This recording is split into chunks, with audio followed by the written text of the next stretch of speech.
Assalamualaikum warahmatullahi wabarakatuh. Innal hamdalillahi nahmaduhu wa nasta'inuhu wa nastaghfiruh wa na'udzu billahi min syururi anfusina wa min sayyiati a'malina. May yahdihillahu fala mudilla lahu wa may yudlil fala hadiyalah. Asyhadu an la ilaha illallah wa asyhadu anna Muhammadan abduhu wa rasuluh. Allahumma sholli ala sayyidina Muhammad wa ala ali sayyidina Muhammad kama sholaita ala sayyidina Ibrahim wa ala ali sayyidina Ibrahim wa barik ala sayyidina Muhammad wa ala ali sayyidina Muhammad kama barakta ala sayyidina Ibrahim wa ala ali sayyidina Ibrahim fil alamina innaka Hamidum Majid. Rabbi shrah li sadri wa yassir li amri wahlul 'uqdatam min lisani yafqahu qawli. Amma ba'du. Hadirin hadirat jamaah kaum muslimin wa muslimat yang dirahmati oleh Allah Subhanahu wa taala. Nah, kali ini kita akan membahas tentang kitab Fathul Qorib pada bab membasuh khuffain. Khuffain di sini adalah sepatu ya. Kalau di zaman dulu itu namanya muzzah. Muzzah ini sepatunya itu tertutup, ngepres dengan kaki mulai dari telapak kaki sampai mata kaki. Jadi dia memang ngepres kayak gitu. Dan dia muzzah ini menutupi semua telapak kaki itu, menutupi semua kaki itu ya. Kaki ini kan ada telapak kaki, kemudian ada mata kaki. Nah, sampai mulai dari telapak kaki di atasnya sini, nah sampai telapak mata kakinya ini ngepres ditutupi oleh sepatu tersebut. Jadi itu yang namanya khuffain, muzzah. Nah, di sini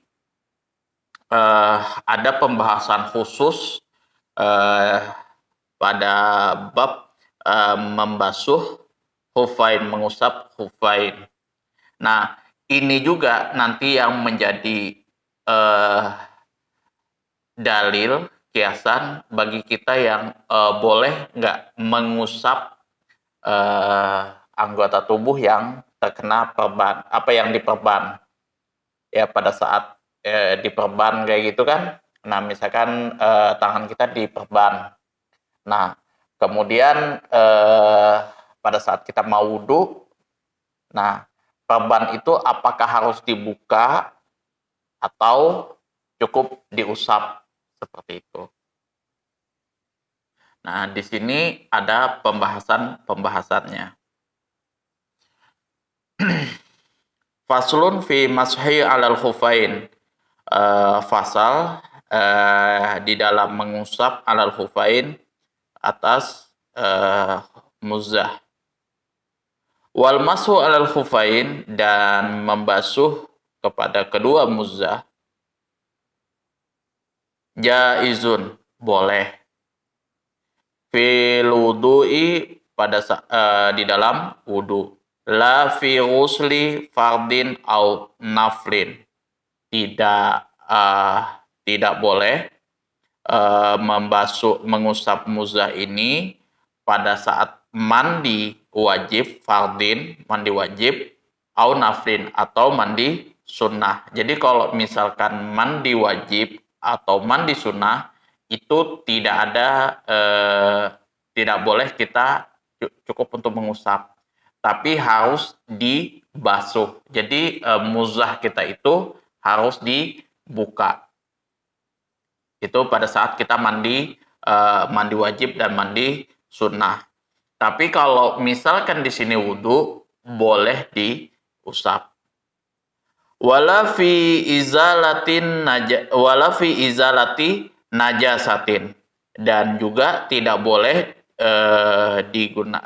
mengusap khuffain tadi pada saat kita menghilangkan najis. Jadi misalkan di kaki kita ada najis. Nah, kita mau hilangkan cukup dengan diusap, itu tidak boleh. Jadi kalau kita menghilangkan najis yang terdapat di kaki tersebut, maka sepatunya wajib dilepas, kemudian baru kita hilangkan najisnya.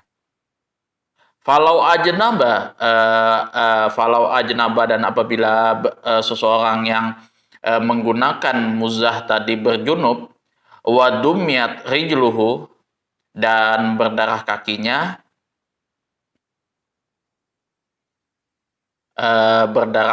nah darah ini kan najis nih.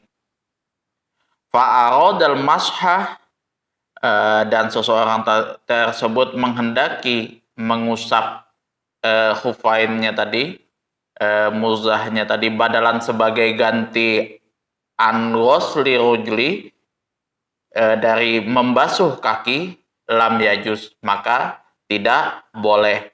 Jadi kalau misalkan seseorang tersebut berjunub, nah berjunub ini kan masuk hadas besar dan dia harus mandi wajib. Nah, pada saat dia memakai khufainnya tadi, muzahnya tadi, dia ganti dengan mengusap, itu tidak boleh. Atau kakinya berdarah. Nah, kakinya berdarah, misalkan dia kena paku kayak gitu kan. Nah, kakinya berdarah tuh. Darah masuk dalam kategori najis mutawasitoh dan harus dihilangkan. Maka sepatunya tersebut harus dilepas dan dibersihkan dari najis tersebut, maka wajib membasuh. Balabudda minal ghusli, akan tetapi di sini wajib membasuh anggota tubuh yang terkena najis atau pada saat kita berjunub. Jadi kalau kita berjunub, mandi wajib, maka seluruh anggota tubuh kita harus teraliri air dan dibasuh semuanya. Itu. Wa asyara qauluhu, dan musannif kitab Fathul Qorib ini berpendapat jaizun, lafaz jaiz. Nah, konteks jaiz di sini, kata jaiz di sini adalah anna ghusla rijlaini, bahwa sesungguhnya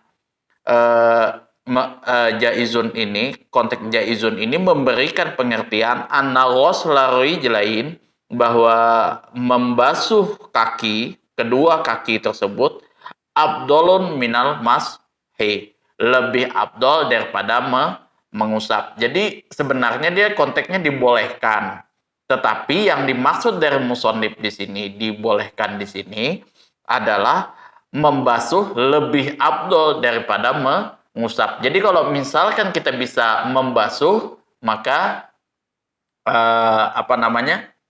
kita nggak perlu mengusap itu. Tapi kalau misalkan dalam konteks tertentu memang istilahnya dimungkinkan untuk mengusap, itu boleh. Itu. Wa inna ma yajuzul masul khufain, sesungguhnya bolehnya membasuh khufain, kedua-dua muzah, kedua-dua sepatu tadi ya, sepatu yang tertutup tadi, la ahadihima, bukan salah satunya. Jadi misalkan satu kaki aja kayak gitu yang kita usap, nah satunya enggak, itu enggak boleh. Jadi masul khufain ini dua-duanya, jadi kedua-dua sepatu tersebut wajib kita usap, harus kita usap.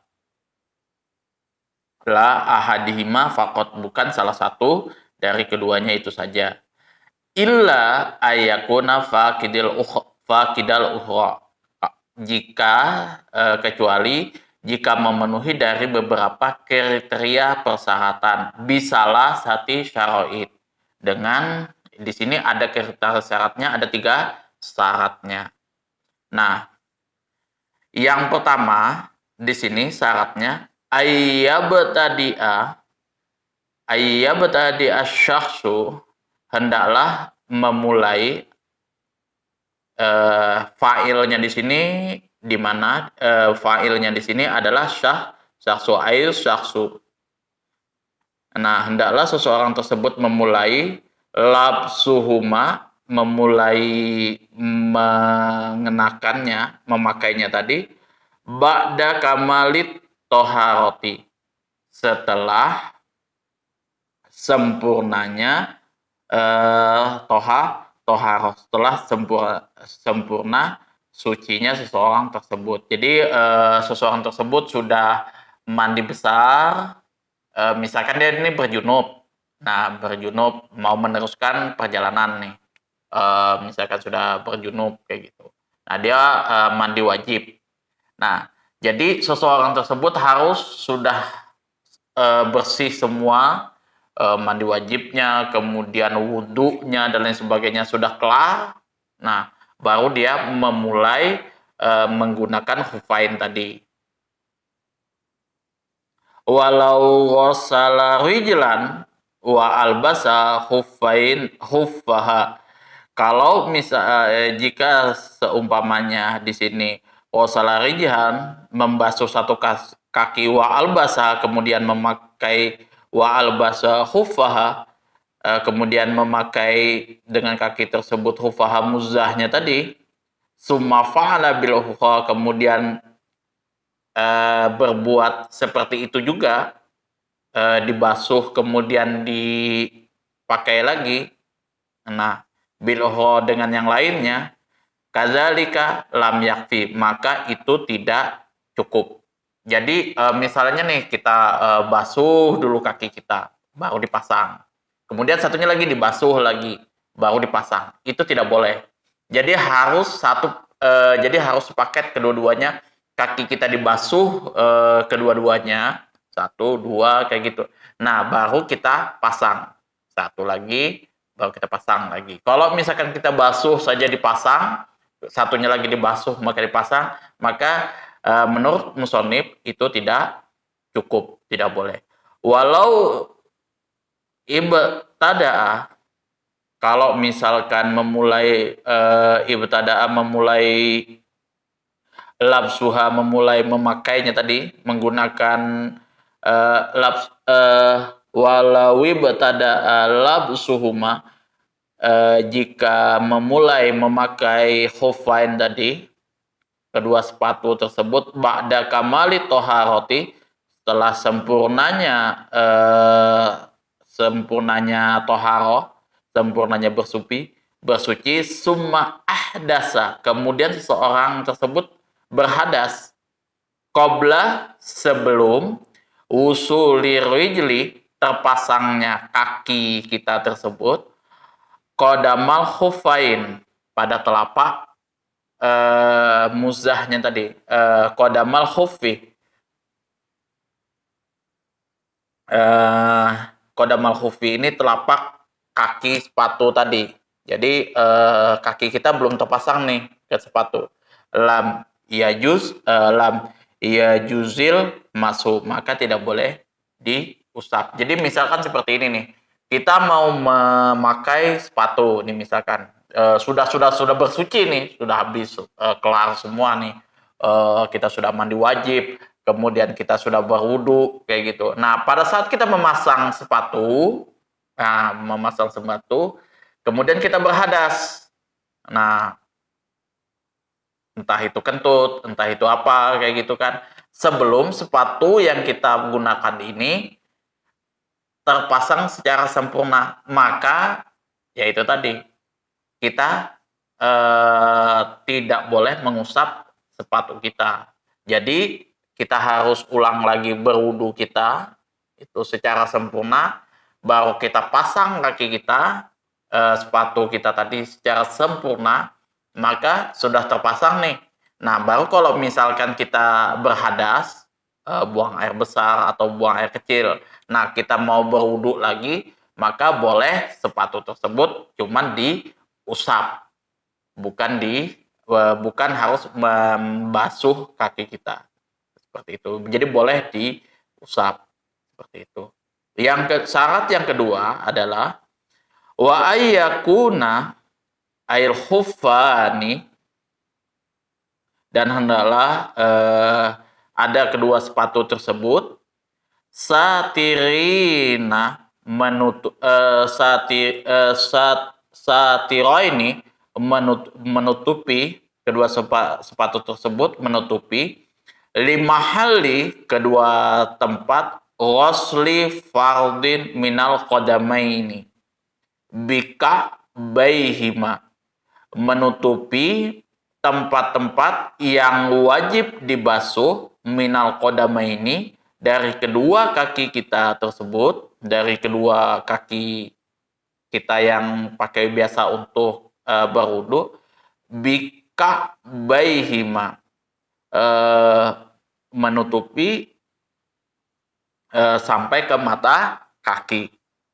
Wa falau kana dunal ka'baini, kalau seumpamanya tidak sampai pada kedua mata kaki tersebut, ya, di kaki kita kan ada kedua mata kakinya. Nah, kalau misalkan tidak sampai menutupi sampai kedua mata kaki tersebut, kalmidasi, seperti sepatu, lam yakfil mashu alaihima, maka tidak boleh diusap.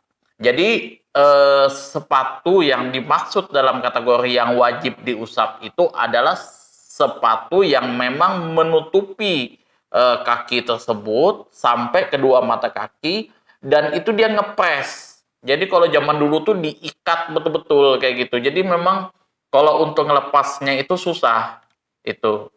Kalau sekarang itu kan simple tuh, sepatu itu meskipun dia menutupi mata kaki, tapi bisa di-set kayak gini, dilepas gitu. Nah, yang dimaksud di sini adalah sepatu yang memang susah untuk dilepas. Jadi menggunakan, sudah dia ngepres di sini sampai mata kaki nih, dia ngepres, kemudian masih diikat lagi kayak gitu. Jadi memang betul-betul susah untuk dilepas. Jadi kalau kita ngelepasnya tuh butuh waktu lama gitu. Nah, jadi di sini ada rukhsah itu untuk cukup mengusap. Nah, kalau misalkan di sini yang dimaksud di sini adalah tidak sampai mata kaki, ya seperti sepatu, maka tidak cukup untuk diusap. Nah, yang dimaksud di sini tidak sampai di sini. Meskipun cuma sampai mata kaki, kayak misalkan sepatu boot, tapi proses dia memasang dan melepasnya itu mudah, maka juga tidak cukup untuk dibasuh, tidak cukup untuk diusap, tapi wajib kita membasuh.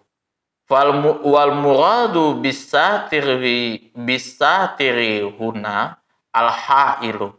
Yang dimaksud pengertian dengan satir di sini, menutupi di sini, al hailu, yang menghalangi, la maneoro, ya, yang mana dia menghalangi penglihatan mata kita, wa ayyakuna satu min asfala wa minal jawani bil khufain, dan hendaknya di situ sepatu tersebut menutupi min asfala, dari bawah, wa min jawani bil khufain, dan menutupi bawah kaki dan kiri kanan kaki. La min a'la huma, bukan dari atasnya. Jadi kalau dari atasnya di sini bukan dimasuk kategori menutupi. Jadi dia menutupi itu, ngepresnya itu mulai dari bawah sampai ke atas gitu. Di sekitarnya itu ngepres dia. Wa ayyakuna satu min asfala wa min jawanibil khufain, la min a'lahuma. Jadi bukan dari atasnya. Wa ayyakuna mimma yumkinu tatabul masyi alaihima. Nah, syarat yang ketiga adalah wa ayyakuna mimma yumkinu tatabul masyi alaihima. Hendaklah bahan sepatu tersebut terbuat dari bahan yang kuat. Yumkinu tatabu'u, yang mana memungkinkan seseorang tersebut yang menggunakan khufain, sepatu tersebut, menggunakan untuk berjalan alaihima, atas kedua sepatu tersebut. Litarot dudi musafirin, dengan perkiraan jarak seseorang musafir tersebut, perkiraan seseorang musafir tersebut fi hawaiji, pada jarak minal khotin watarhilin, pulang perginya tadi yang boleh mengkasar sholat. Jadi kalau misalkan seseorang tersebut jaraknya jauh dan itu boleh mengkasar sholat, maka seseorang tersebut masuk, boleh mengusap sepatunya tersebut. Katakanlah misalkan jauh nih, kalau zaman dulu kan itu kita misalkan dari Mekah Madinah itu kan pakai onta tuh, pakai onta, dan itu pun ditempuh lewat jalan darat. Nah, belum ada kendaraan-kendaraan cepat kayak misalkan kereta api, pesawat, mobil dan lain sebagainya. Nah, maka eh, sepatu yang terbuat yang memang betul-betul kuat di sini eh, itu eh, bisa digunakan untuk mengusap, dan kemudian di situ jaraknya dia bisa boleh mengkosor sholat. Nah, kalau zaman dulu itu eh, memang jaraknya memang jauh-jauh ya, jauh-jauhnya bukan jauh kayak gimana, sama aja sih kayak sekarang. Nah, cuman kendaraannya yang tidak memungkinkan kalau zaman dulu, karena kan masih pakai onta, masih pakai kuda, itu aja yang dipergunakan. Jadi boleh seseorang tersebut mengusap sepatunya. Nah, kalau sekarang, kalau hufain yang jenis sekarang itu kategorinya bukan hufain ya, ini, tapi midas, sepatu. Nah, jadi rata-rata sih kalau sekarang tidak cocok untuk diusap, tidak masuk dalam kategori boleh untuk diusap, tapi wajib untuk dibasuh. Karena jujur kalau yang sekarang itu mungkin dia sampai menutupi mata kaki, mungkin itu. Tapi yang jadi permasalahannya, eh, sepatu tersebut mudah untuk dilepas pasang kayak gitu. Jadi nggak ruwet kayak zaman dulu. Kalau zaman dulu itu ruwet banget kayak gitu. Karena dia memang dipasang, dipres, diproduksi zaman itu untuk memungkinkan seseorang tersebut melakukan perjalanan jarak jauh. Dan itu dia betul-betul terbuatnya memang kuat dan ngepres itu, diikat lah kayak di film-film zaman dulu kan ya, seperti itulah kalau yang saya lihat di film-film ya, mungkin kayak gitulah, kalau saya kan belum belum tahu tuh. Nah, itu dimungkinkan dia untuk mengusap Hofain itu tadi. Kedua, sepatu. Nah, kemudian di sini saya akan mau membahas bagaimana kalau misalkan itu perban. Nah, kalau misalkan perban ya, ya sama halnya seperti itu. Kita sebelum memasang perban itu harus pada saat kita ini tadi selesai bersuci, sudah kelar bersuci, kita sudah misalkan kita junub, kita mandi wajib, kemudian kita wudhu, seperti itu. Sudah kelar nih, baru kita pasang perban, kayak gitu. Nah, pasang perbannya ini pun juga memang untuk penyakit-penyakit yang memang dimungkinkan dia tidak boleh melepas perban itu. Kayak misalnya kecelakaan nih, kecelakaan. Nah, kakinya tuh harus dipen tuh, misalkan seperti itu. Atau tangannya harus dipen. Nah, kadang kan ada kakinya yang seperti ini nih, dipen kayak gitu kan, baru diangkat kayak gitu. Nah, sebelum dia dipen itu dibasuh dulu kayak gitu kan kalau ada najisnya. Kemudian kita mandi wajib dulu, kita wudhu dulu. Nah, baru dipen. Nah, pada saat kita wudhu, yang kedua tuh, nah cukup diusap seperti itu. Atau kita misalkan buang air kecil kayak gitu kan. Nah, buang air kecil itu kan masuk dalam hadas kecil. Nah, ketika kita berwudu cukup diusap seperti itu. Nah, itu. Kecuali kalau misalkan berdarah dan lain sebagainya. Nah, berdarah di sini pun juga ada ketentuan yang di rukhsah. Kalau misalkan darah itu karena memang betul-betul dia kecelakaan yang memang itu ini, nah itu dimakfu sebenarnya. Dimakfunya itu ya karena memang ya itu dia keluar. Nah, jadi diusap kayak gitu baru diperban. Nah, kayak gitu. Itu karena kan dia dalam kondisi sakit yang memang betul-betul ya susah lah untuk dihilangkan. Jadi itu ada pengecualian lagi yang dimafu seperti itu.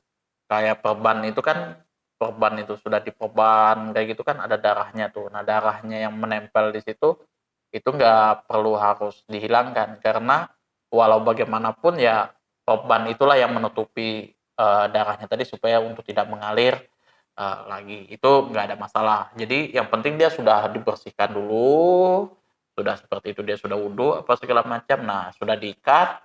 Nah meskipun ada darahnya yang keluar lagi mungkin sisa atau gimana kayak gitu ditutupi oleh perban. Nah itu bukan dalam konteks najis yang memang harus dihilangkan. Jadi cukup dia kalau dia berwudhu dan lain sebagainya ya cukup diusap.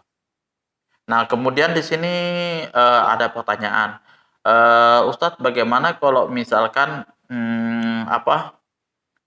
waktu saya sakit atau apa, nah itu proses pembersihannya itu dilakukan menggunakan alkohol. Apakah alkohol yang digunakan oleh alat-alat medis itu halal hukumnya? Nah, yang saya bahas di sini, kalau misalkan yang setahu saya, kalau alkohol yang ada di dunia medis itu non-homer, bukan dari homer. Yang tidak boleh alkohol yang tidak boleh itu adalah alkohol dari homer yang terbuat dari misalkan whisky, brandy dan lain sebagainya. Nah, itu tidak boleh. Nah, kalau misalkan alkohol yang memang yang digunakan medis di Indonesia pada umumnya itu bukan alkohol dari homer, tapi itu non homer. Nah, itu semuanya sudah diteliti oleh lembaga MUI,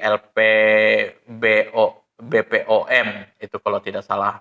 Nah, itu lembaga khusus di bawah naungan MUI kalau tidak salah yang menganalisis zat-zat apa yang terkandung di dalam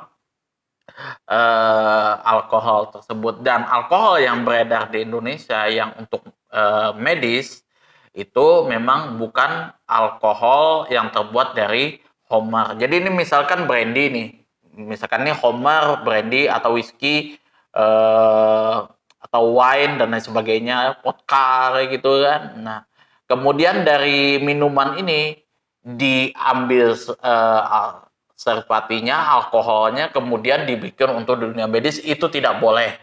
Itu ya. Itu hadisnya ada. Jadi bagaimana kalau misalkan minuman tersebut saya gunakan untuk medis itu tidak boleh. Jadi minuman-minuman yang dari homer itu tidak boleh dipergunakan untuk medis. Nah, kemudian bagaimana Ustadz kalau misalkan saya minum homer untuk menghangatkan tubuh? Menghangatkan tubuh juga tidak boleh. Misalkan kita di tempat yang dingin-dingin nih, itu ada hadisnya juga. Rasulullah melarang umatnya tersebut meminum homer tersebut untuk menghangatkan tubuh.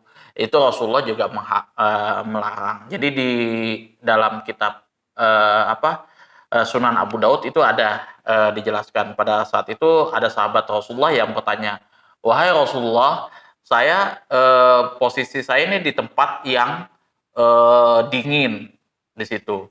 Kemudian kami di situ bekerjanya kerja keras, ya kayak contohnya pendulang emas, kemudian yang lain-lain seperti itu. Nah, kami di situ meminum homer di situ untuk menghangatkan tubuh kami.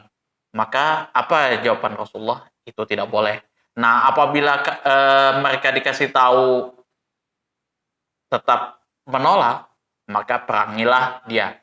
perangi di sini bukan artinya dibunuh, tapi ya beradu argumen, dikasih tahu yang dikasih tahu ya secara tegas lah kayak gitu, itu dilarang kayak gitu. Nah, itu kalau konteks alkohol di dalam dunia medis. Nah, kemudian untuk minuman kayak misalkan yang memang sudah khamar itu jelas itu tidak boleh istilahnya digunakan untuk dalam dunia medis. Jadi kalau misalkan alkoholnya diambil dari khamar itu haram dan itu tidak ada beredar di Indonesia. Rata-rata alkohol yang beredar di Indonesia adalah alkohol non khamar. Nah, kemudian kalau misalkan ini di luar dari konteks ya. Kalau misalkan Homer itu sorry, salah. Homer itu jatuhnya hukumnya hukum haramnya bukan karena dia beralkohol. Jadi banyak yang salah persepsi nih. Kenapa Homer itu haram? Kayak misalkan whisky, kemudian vodka, wine dan lain sebagainya itu haram, itu karena kebanyakan Indonesia itu mengatakan karena itu minuman beralkohol. Bukan seperti itu, karena ada kandungan alkoholnya. Bukan seperti itu. Jadi, kandungan alkohol itu bukan membuat suatu makanan dan minuman itu haram. Seperti itu. Karena itu kode di negara Indonesia bahwa ini adalah jenis khamar. Itu. Jadi minuman beralkohol itu adalah kode yang dilakukan. Kalau nggak salah di Indonesia bahwa itu adalah minuman khamar.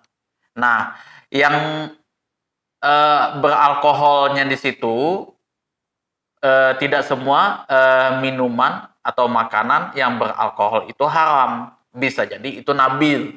Salah satu contohnya tapai. Itu kadar alkoholnya tinggi, tapi itu halal. Nah, itu masuk dalam kategori nabil. Kemudian tapai, durian dan lain sebagainya itu nabil. Nah, ulama kemudian kemudian merumuskan di sini yang dimaksud khamar di sini yang memang betul-betul diharamkan manakala